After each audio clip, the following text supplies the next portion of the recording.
Hey nerds, Farmer Jesse here. Welcome to Growers Daily, your daily dose of ecological farming insight. It is Monday, July the 7th, 2025, and today we're talking about mulching around tomatoes in a tropical climate, and we're talking the fall garden. Yeah, now in July, we have to talk about it because it's coming right up in farmer time. Oh, and it's Feedback Monday. So let's do it.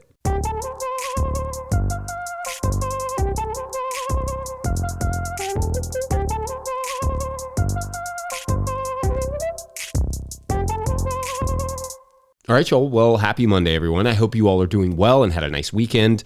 You may have noticed, if you were watching on YouTube, that we have some new hats. This new trucker hat with this fun thing right here, and also a corduroy one. Very fun stuff. They are now for sale over at no-tillgrowers.com, and Patreon members should have their discount code. So let me know if you cannot find it, Patreon members, in your messages. Just message me over there. It comes up automatically when you sign up, so it should be there. So check those out, and playing with some new designs for the fall as well. So those will be coming out soon. Also, before we jump into today's episode, we just wanted to send our love to everyone in Texas dealing with the aftermath of those floods. My gosh, just absolutely heartbreaking stuff. And we're thinking of you. I don't really need to editorialize further on that too much. You all know how I feel that we could be doing more thoughtful preventative environmental management to help mitigate the risk from extreme weather like this. And we're doing pretty much the exact opposite of that right now. So heartbreaking on basically every level. Anyway, we're going to cover the feedback from last week's topics today because, well, we didn't have a Friday episode, so no Feedback Friday, obviously, but also there were some good conversations and comments about a range of topics we explored, so I wanted to go back and kind of talk about those. I get a lot of positive feedback about the feedback days, so, don't want to skip that if we can help it. And as a bonus, you will get 2 feedback days this week, so score. Last Monday, we discussed education and learning in context. You will remember that my basic argument was that we need to teach math, science, etc. more in context in schools to kind of get kids interested in it, help it stick in gardens and carpentry class and workshops, that sort of stuff. And there were basically 3 different types of critiques. 1 was people defending academia, kind of as is. 2 were people who were suggesting that carpentry, sewing, gardening, etc. should be learned at home. And then the 3rd type of response was people that agreed with me, more or less, to which I actually have a critique. To the academia defenders, there is no reason higher and higher levels of complexity couldn't still be taught, even in classroom settings. But take me, for example. I slept through almost all of my biology and science classes. Ditto chemistry, ditto math. I fell in love with biology and science not because I learned photosynthesis on a whiteboard, but because I saw a large green plant make a cluster of grapes from sunshine, soil, water, and air. Some people may have just had better teachers of those subjects, but I don't remember disliking my teachers. I just remember those being boring subjects. To those who say those skills should be learned at home, sure, maybe, but also the percentage of kids who live at homes where garden space is available has to be an exceedingly low percentage of our population. Or moreover, the percentage of kids who have parents who are, 1, good at teaching, which is a skill in and of itself, and 2, have the requisite know-how and or have the time, cannot be very many. Teachers are taught to teach. We, as a culture, kind of decide what and how they teach it. And to those who agree with me, carry on, though I should say, being critical of my own self here, as you should always do, not every school has access to gardens or machine shops, etc. So teaching in context is not a possibility for every school.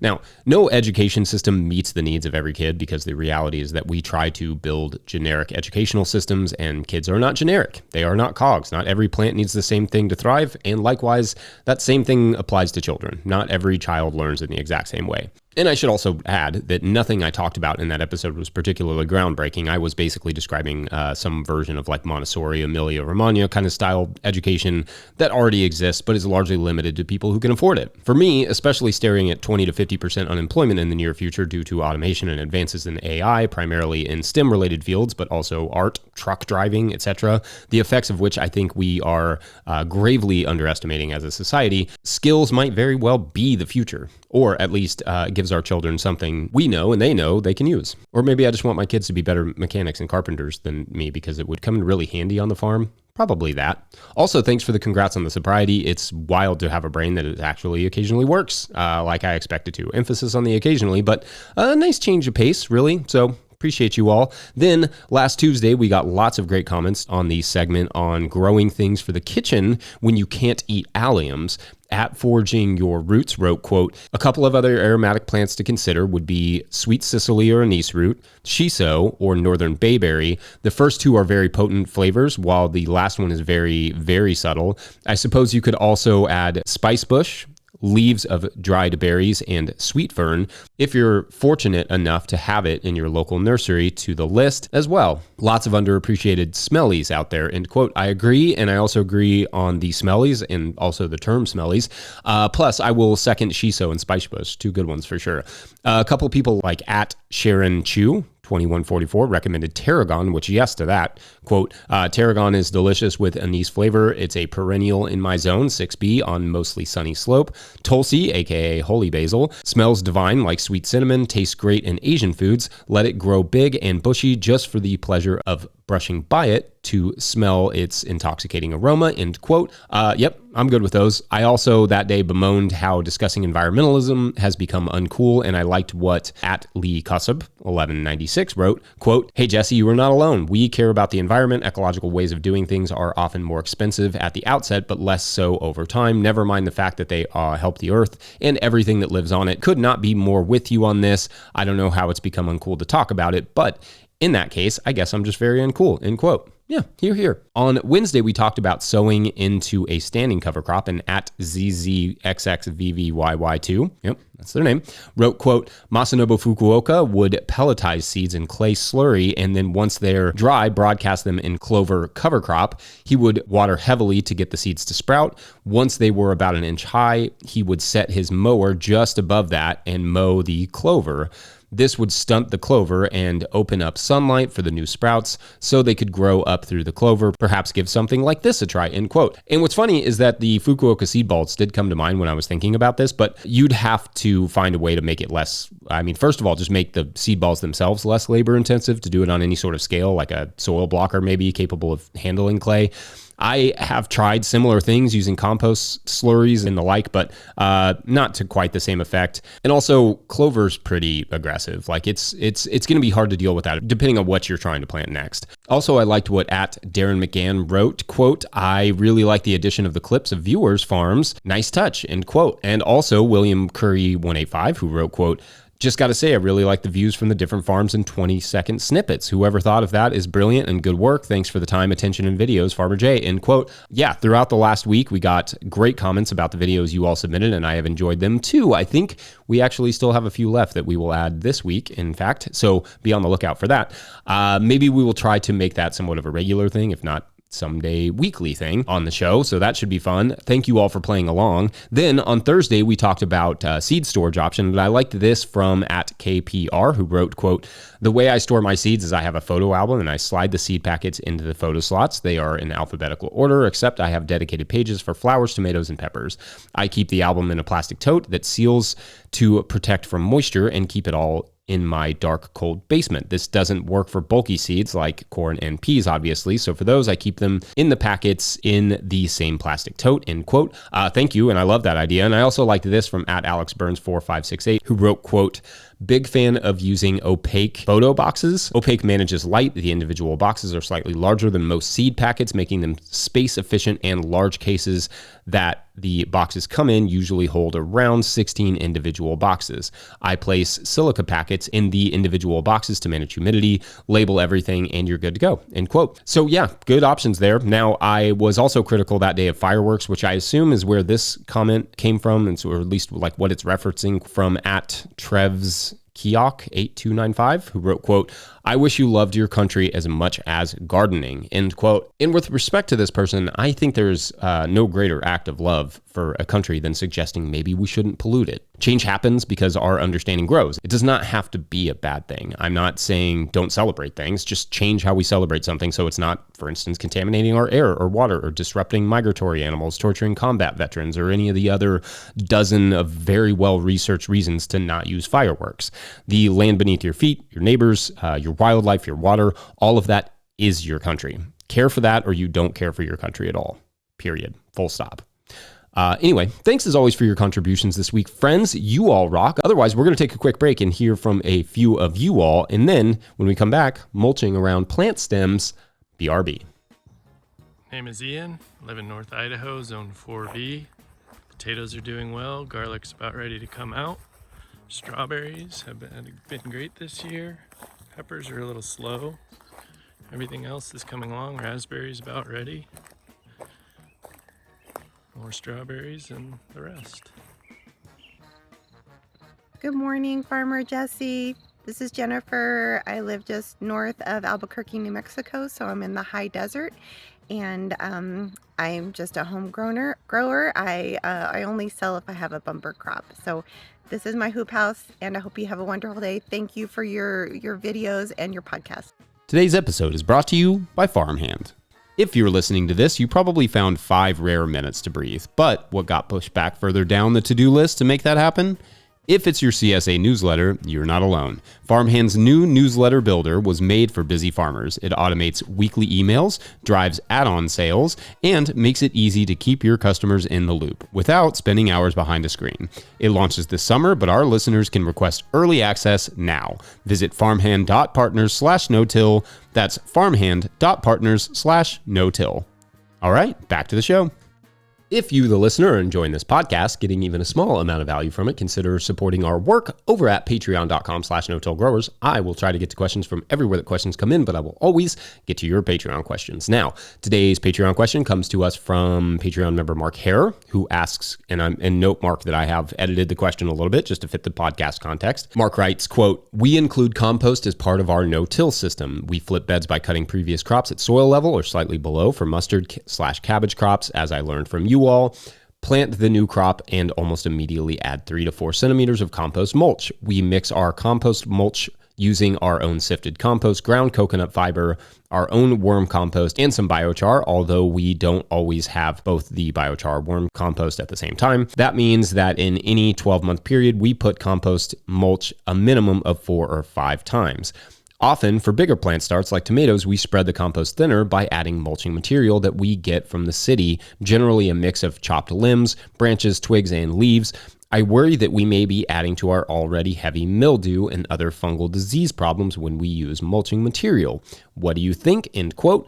Okay, awesome. Thanks here, Mark, for this question. And for context, listeners and watchers, Mark grows in the central plateau of Costa Rica outside of downtown San Jose. So as far as I know, warm, tropical, wet, all those good things.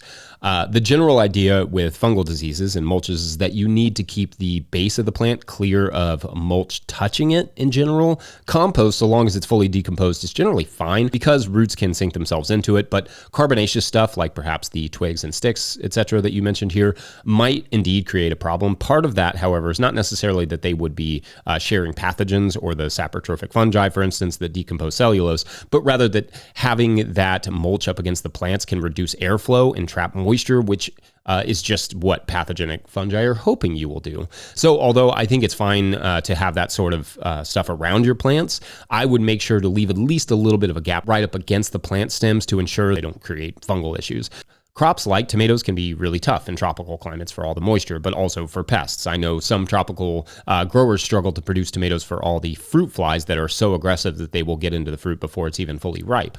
Now, I will mulch tomatoes with hay sometimes, ditto peppers, potatoes, and etc. But I think the reason, or at least I assume the reason, that it is less of a concern in terms of the fungal diseases is that that type of mulch tends to lay flat against the surface after a couple of weeks. So perhaps it's not there long enough to present problems.